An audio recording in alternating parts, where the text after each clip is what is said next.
After several fatal terror attacks hit London last year, the mayor of that city, Sadiq Khan, who is a demagogue, tried to placate his critics by saying that overall, London is the world's safest city. Watch. London is the safest global city in the world and one of the safest cities in the world. But we are a very safe city. That was false then. It's ridiculous now. A wave of stabbings have given London a higher murder rate than New York City, which is much bigger.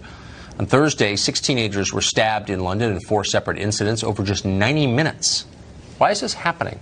Why is it accelerating? Katie Hopkins, a lifelong resident of the UK, a columnist at The Rebel, author of Rude, joins us now with an explanation. Katie, what's going on in London? Doesn't it just make your skin crawl to hear that London mayor still trotting out? And just 2 days ago, the same lines, London is one of the safest cities. And if you go amongst London right now and talk to regular people in Britain, they wouldn't dream of taking their young people to London because we now have a higher murder rate than New York. We have a major problem with black gangs in different areas of London, in different postcode, zip code regions. Black gangs, rival black gangs, are killing each other. And that figure you mentioned, 6 in 24 hours, it actually went up to 9 stabbings yesterday. And for every stabbing carried out by one tribe, one gang, that will be revenge. There will be vengeance for that. So it's a perpetuating crime level, and it's a crime wave we're going to see rising. And it's a serious problem here in London that the mayor and the head of the Met won't talk about it because it involves young black men and they're too afraid of being called racist. Well, that's it right there. I mean, London has had crime problems in centuries past at various points. But what's changed is the unwillingness of the people in charge to acknowledge it and their willingness instead to lie about it and punish anyone else who doesn't lie about it. So when he says the lie that London is the safest global city, how do people respond in London? Do they kind of nod in a bovine way? Oh, yeah, of course it is. No, absolutely not. In fact, there's quite a campaign, and it's building now to get Sadiq Khan out. And I see myself as one of the cheerleaders of that campaign, of course. Frankly, if little Sadiq Khan could take off his ballet shoes and his tutu and stop dancing around the issue and address the problem head on, we have a problem with black gangs in London. These are a syndicated crime gangs in different areas attacking each other. We need to do profiling of the attackers. Then we need to quadruple our stop and search efforts. He got into power saying he would do his best to stop and search because it unfairly targeted young black men. Well, I say tough luck. If young black men are the guys mostly committing this crime, then young black men can expect to be stopped and searched. And frankly, if it was white conservative women doing the stabbing, I'd be very happy to be searched every day if it saved a life. But this lot are so politically correct, they are prepared to let London fall, let young boys die on the street, slaughtered every night here, because they don't want to be called racist. And I think that's a sickening state of affairs here in the UK. But it's a very recognizable theme for us over here. Katie Hopkins, thank you for that. Appreciate it. Good luck with that campaign. Thank you, Tucker. Michelle Obama says her husband was a strong president because the so-called intelligence community, and reminding you it's unpatriotic to question their conclusions. Keep in mind that Philip Mudd is who they're talking about, the unbalanced guy you see screaming on CNN. He's the one we're trusting with our most sensitive secrets, he and a lot of his like-minded friends. There are now 4 former CIA officers running for Congress this year as Democrats, and liberals could not be more thrilled. Suddenly, they love the CIA. They love all large, secretive institutions that undermine democracy. They think crazy old Phil Mudd is excellent. You're the one they're worried about. Well, the UK is blocking conservatives from visiting that country. They say conservatives could be hazardous to the nation's diversity somehow.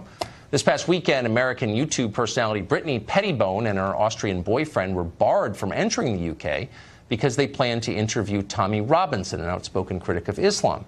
Then on Monday, British police halted a visit by Canadian journalist Lauren Southern on the grounds she was, quote, a radical Christian and therefore possibly a terrorist. Meanwhile, radical Muslims, more than 400 former ISIS fighters, are believed to have re-entered Britain without any problem at all. Indeed, they were welcomed. Huh? Katie Hopkins is a columnist with The Rebel. She wrote the book Rude, and she joins us now. Katie, it's great to see you. I mean, only a country that really hates itself, its heritage, its own people, would act like this. It's absolute madness, Tucker. I can't even tell you. For the regular British man or woman in the street, they're just shaking their heads and going, what has this country come to? We're welcoming back the mad mullahs. We're welcoming back the jihadis after they've done their jihad in Iraq or Syria. And by the way, they're not that good at jihad. You know, so you're supposed to blow yourself up if you come back.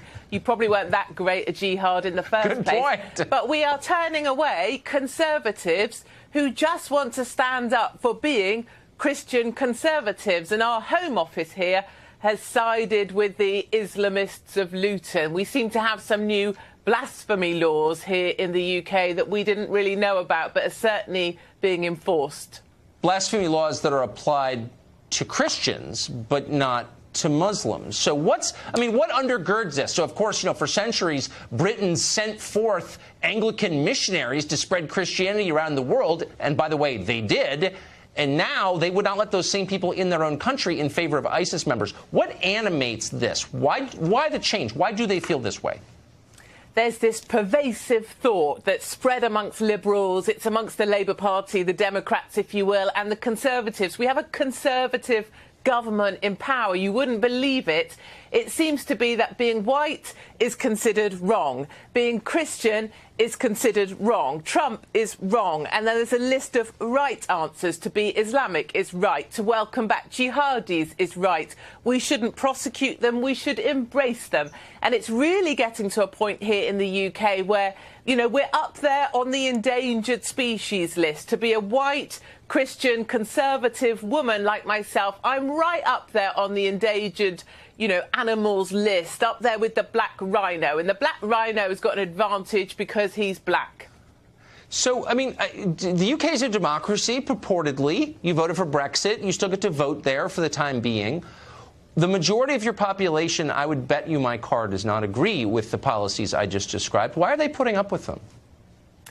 There's this kind of sense right now, this country has never been this tense. It feels like a pressure cooker, and someone's screwing down the lid. And there's going to be a tipping point.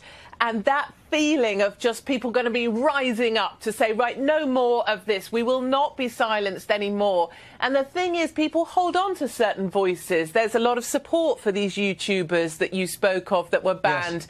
And when you start silencing the people that were even finally speaking out for us, people like myself, in fact, I'm surprised I'm still here. I'm surprised I haven't been deported. Them people, there will come a point where enough is enough. And I think there will be some kind of uprising, because watching Conservatives being detained for 2 days, being charged with or detained on suspicion of terror offences, when they're just young Conservatives with a passion for their culture and a passion for their country. It really is such a disappointing time for the UK. Yeah. And I do think there needs to be much more of an attitude where we stop tiptoeing around the cultures that choose to come and join us and start defending the culture they have chosen to join. It used to be kind of a free country. That's authoritarian, what you're describing. And I'm sorry. Katie, thank you for coming on and telling us about that. It sounded familiar. For more than 100 years, California was the Golden State. In the past 30 years, it's become the poverty capital of America. A higher percentage of Californians are impoverished than in any other state. Tens of thousands of homeless people live in L.A. County. Many of them are concentrated in a tent metropolis along Skid Row. So what's it like in California's heart of darkness? Rebel Media's Katie Hopkins came over from London and spent this past weekend there in downtown Los Angeles, getting a sense. She joins us now with her report. Katie, you're not from the United States. You don't live here, so you have, I think, a kind of fresher take on this. What was your reaction when you saw Skid Row in L.A.? Well, for a long time, every time I'm in LA, you drive past Skid Row or people point out, oh, that's Skid Row, that's where the homeless people live. And it's almost as if everyone can just turn away, look away, don't go there. Even in a hotel that was giving out maps, they put a sticker over Skid Row, so as if it doesn't exist. So I figured, well, I'll go there, I'll stay there, I'll meet the people that are there.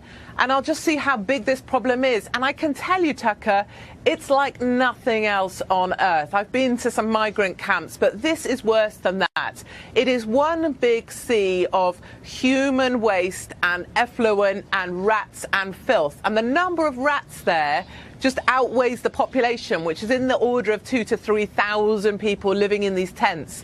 And it is a desperate situation, but I really feel as well there is a human health hazard in the centre of LA downtown, and that is a time bomb waiting to go off. It's very much like London in the 1600s, just prior to the bubonic plague. And that's what you guys are up against. And it's no wonder that Democrats would rather talk about sanctuary cities or dreamers, because that sounds so much nicer than potential bubonic plague in the middle of downtown LA. So some of the video that you sent us is too over the top even for us to show, and this is, taking place on the street. It's too disgusting, honestly. I walked around Bombay, India not long ago, all day, never saw anything like this. Los Angeles is much richer than Bombay. Why does this exist in a city as rich as LA? It's a curious thing, people go there, there's lots of tears and sympathy, there's lots of missions, there's a women's shelter, there's a place, a lot of places of care. But I think ultimately and fundamentally what's missing from Skid Row is someone capable of gripping the place. Democrats are always full of tears, tea and sympathy and giving out charity. What you need in there is the military to go in, you need housing units put in place, temporary shelters, and you need to clear the area in order to clear it up. And that's not going to be done with sympathy, and that's not going to be done with, oh, it's such a shame, these poor people. That's going to be done with some kind of military operation to clear up that area. And no one's really going to want to take that. And what we need in America, I think, is more leaders who are willing to be unpopular, and a few more journalists perhaps who are willing to stop navel gazing or gazing at the cleavage of Stormy whoever, and actually going out there and reporting on some of the reality that we face day to day on streets that no one's talking about. Right. And it's not just, I'm embarrassed as an American to say to you, a Brit, that it's not just Los Angeles. It's Chicago, it's San Francisco, it's Washington, D.C., it's New York City. There's something that connects these. So give us... I think that's right. Right. So give us your 15 seconds on that. What do you think it is? What's the cause of this? What's the ideology behind it? I think this all stems from the sense that everybody is free to do whatever they want, in the sense that we'll support the fact that the family unit doesn't matter anymore. We'll support the fact that you can rely on the government for everything. We'll support the fact that the government's supposed to provide you with a house, that you don't have to take individual accountability. And what ends up then is a bunch of people who are completely lost, who are beyond help. You shut down the sanatoriums as well. They have nowhere to go. But tea and sympathy and allowing people to live however they like isn't going to cut it. And this entire area of downtown, no one goes there. I was the only woman there that I saw that wasn't living in a tent. And what I would say to people of California is, you think this is a problem in downtown? This problem is coming to you. These tent cities are building all over the place. That's literally true. Soon enough. No, you're absolutely right. And maybe right. then you'll care. Katie Hopkins.